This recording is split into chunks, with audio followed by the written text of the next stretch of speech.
This is going to be Scarlet Halls as a protection warrior. So I didn't get a tank perspective for this dungeon yet, so here's a good opportunity to show off this particular character. So this troll is a dude that I created to level a protection warrior and relearn that stuff. So these monsters are very rude. They're like right there, right behind you when you go for the quest giver as soon as you enter the dungeon. So I'm always in combat like immediately when I come in here. So anyway, yeah, Protection Warrior. My favorite tank type feels extremely good. He's level 27 right now, has enough of his basic toolkits. Not his advanced toolkit, of course. Those dogs are chained up, don't need to fight them. This dungeon's weird. I don't honestly love it very much. It's okay, but it's not one of my favorites. Somebody threw dog meat at that. So, someone already claimed a shield. Normally I would do it as the tank. Again, this dungeon is weird. I'm not sure I really understand this whole mechanic.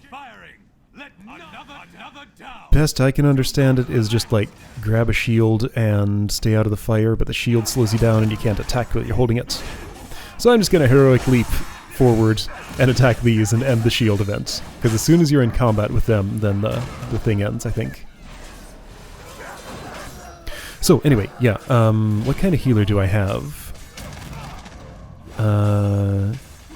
Is she a priest? How will I tell? Something. No, I see a riptide icon on me. Okay, so that's a shaman. Neat. Abilities. Number 1 is Shield Slam. Single target, pretty decent damage. Number 2 is Thunderclap. Main threat generator.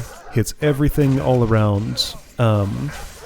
Pretty much I try to use it every 4 actions, because that's how long the cooldown is. It is the best. Number 3 is Revenge. I did not get that until level 20-something, I think. And this felt kind of real bad before I had it. So Revenge is a very important part of the toolkit. It's one of the only ways I have to spend Rage. The only other way I can spend Rage is with Shield Block, which is number 5. Shield Block's kind of like, what's that paladin ability called? Shield of the Righteous? Except without the attack component. So it just increases my block for like 6 seconds or something, but it also increases the damage of Shield Slam. So yeah, I'm a lot more aware of what monsters are where and who's targeting what when I'm playing this role. So those 2 obedient hounds there with the yellow nameplates are the ones who are just sitting there, which is what he's telling them not to do. So they don't really get into combat, they just watch, but you can attack them. Anyway, yeah, so Revenge. Revenge is my rage dump, and also hits either everything around me, or like 3 or 4 targets or something. So it's a multi-attack that I use when my rage is too high. Yeah, so kind of like how with a druid you can either maul or iron fur to use your rage. With a warrior you can either shield block or revenge. Though it's different. I get more rage as a warrior, and you know, the abilities do different things. Revenge is more valuable than maul. I don't know. It just feels better designed, I guess. 6 is Pummel, basic interrupt, just exactly like Rebuke, exactly like Spearhand Strike, which I guess you haven't seen yet because I haven't shown a Windwalker or Brewmaster. You know, melee range, interrupt, standard cooldown, that stuff. 7 is Victory Rush. It's lit up right now. I talked about this. Fury Warriors get access to it. Its only purpose is to heal me a little bit. It does a token amount of damage, but it's basically nothing. So if my health is low and I've recently killed an enemy, then I can press that button to get some of it back. That's what I use it for. A lot more useful for a Protection Warrior than for a Fury Warrior, because I'll be taking much more damage. However, it's not super often that I'm... This looks a little messy. But I'm a warrior. I can handle it. Warriors are amazing. Less amazing when disarmed. Must have a one-handed melee weapon equipped in the main hand to do that. Oh, it's a number 4 I haven't talked about. Number 4 is Devastate. It's just an attack. You know, press a button to attack in addition to your normal auto attack. One reason Warrior feels bad before Revenge is the rotation ends up just being Thunderclap, devastate, devastate, devastate. Thunderclap, devastate, devastate, devastate. Thunderclap, devastate, shield slam, devastate. Thunderclap, devastate, devastate, devastate. Pretty much. Those are basically like the only buttons I get to press. It's fine, but devastate is not a satisfying button to press. Anyway, the rest of the stuff, not that important. 2 is charge. You know how it works. Equal is heroic leap. Or sorry, 2. Has 2 charges. Minus is charge. Equal is heroic leap. You've seen what those do. 0 is taunt. Standard stuff. Okay, so Armsmaster Harlan. The most interesting thing in this dungeon, as far as I'm concerned at least. He has an ability called Blades of Light, which has to be handled specially. He also calls 2 allies. I don't understand this mechanic. Sometimes they come to me all cooperative. Sometimes they get distracted and look at other party members. Sometimes they get naked like that? Like, what is this? Where did her clothes go? I don't know what this is. Okay, Blades of Light. So, what I learned about Blades of Light is just be nowhere near him or you will die. Take extremely heavy damage. I've seen lots of parties die to this. So even as the tank, this is one of those times you want to just run away from your targets. He's also calling friends, so I have other things to worry about. But yeah, as long as you know that your goal is to stay out of his way while he's doing Blades of Light, it's not too big a deal. So I'm actually going to splice in some footage here from another character I've been leveling, just because this fight was also interesting on him. So here's a Brewmaster monk. I'll show him in more detail at some point, but don't worry about his abilities. I just want to show the Blades of Light dance. So I'm angling my camera like this both times just because I'm watching for the 2 allies he calls to fight and what they're going to do. On your guard. I don't know what that means. He yells that out, but nothing seems to happen. 2 allies. Yeah, so these 2 cooperatively come down the stairs. Don't get distracted. I think the others 2 got Dragon's Breathed. I saw that icon on them. So once they get down there, I have to generate some threat on them, but until then I can just ignore them and let them come to me. Alright, Blades of Light. They lost their armor again. What happened? So yeah, let's do the Blades of Light dance. 2 more allies coming. These first 2 haven't died yet.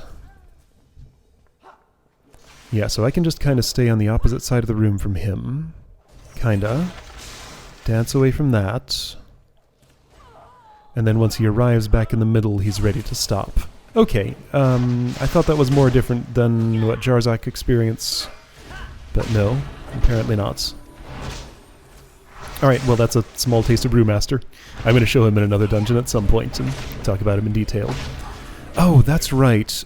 And this run, I didn't want to show this version of this run just because it is kind of messy. That was one of the least messy parts of it.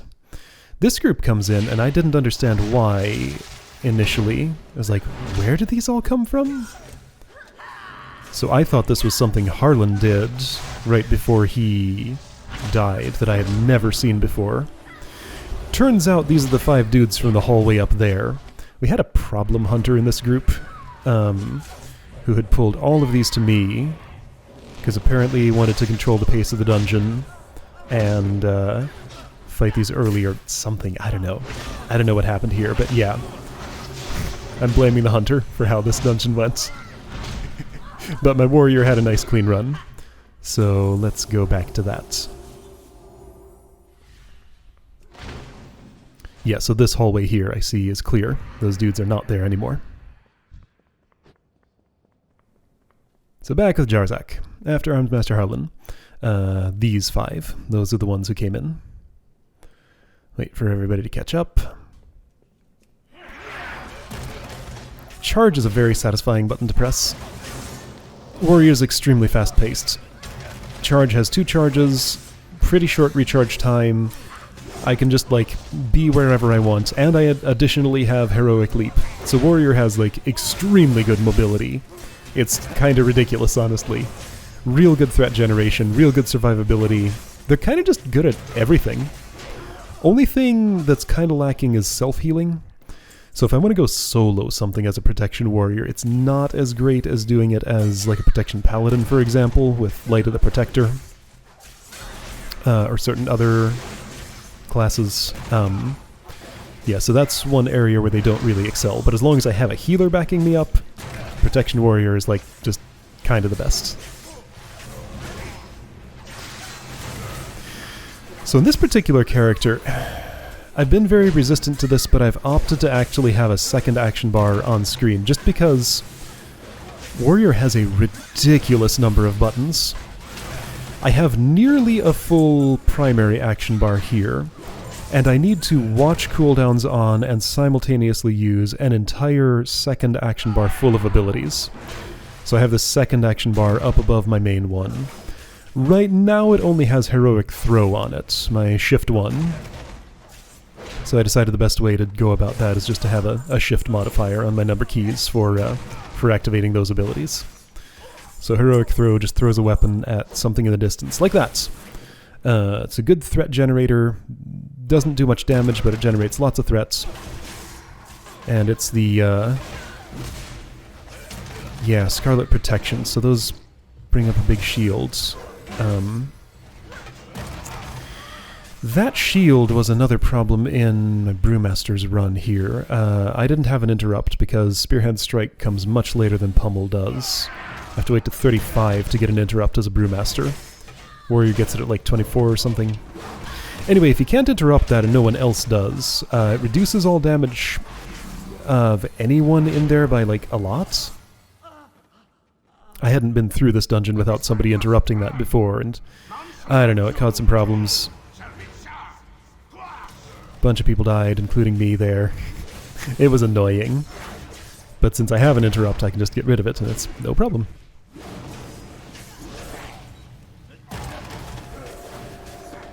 So yeah, small dungeon. Again, Armsmaster Harlan is by far the most interesting thing in here. The rest is fine, I guess, mostly. Not a big fan of it, but Harlan's cool.